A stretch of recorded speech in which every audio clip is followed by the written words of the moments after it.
nawawala na raw po kasi yung pag-asa ng mga Pilipino. Nawawala ang pag-asa ng mga Pilipino. Hindi ba siya yung nawawala sa Pilipinas ngayon?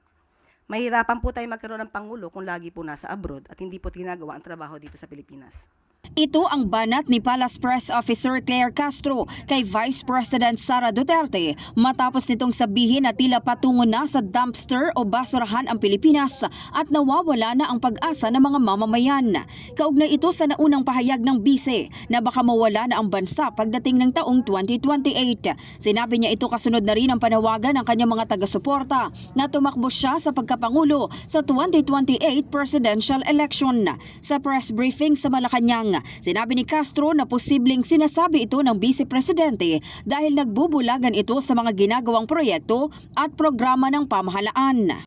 Siguro sinasabi niya yan na road to perdition na tayo. Bakit? Dahil hindi niya naman nakikita kung ano ang mga ginagawa, mga proyekto, programa na isagawa na at naitulong na ng pamahalaan sa taong bayan. Dahil malamang ay hindi siya nanonood ng ating press briefing everyday.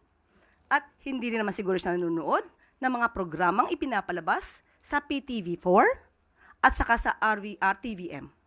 Talagang mabubulagan siya kapag hindi po niya inaalam kung ano ang naging trabaho at magiging trabaho ng administrasyon sa pangunguna ni Pangulong Marcos. Samantala, sinabi pa ng Palace Press Officer na obligasyon ng isang Vice Presidente na gampanan ang kanyang responsibilidad kahit meron itong inaasikasong personal matters sa ibang bansa. Hindi ba mas magiging mapupunta tayo sa dumpster kung ang magiging Pangulo natin o ang magiging leader natin ay ang mga katulad nila VP Sara, mas na inuuna pang magpunta sa abroad, magsilbi sa isang tao, although tatay niya po yun, pero marami pa rin pong Pilipino na umaasa sa kanya bilang Vice Presidente. Sabi nga natin, ang Pangulo natin na sinasabi niya na mukhang wala na tayong pag-asa, nasa Pilipinas, nagtatrabaho. Araw-araw, may inaanunsyo tayong good news.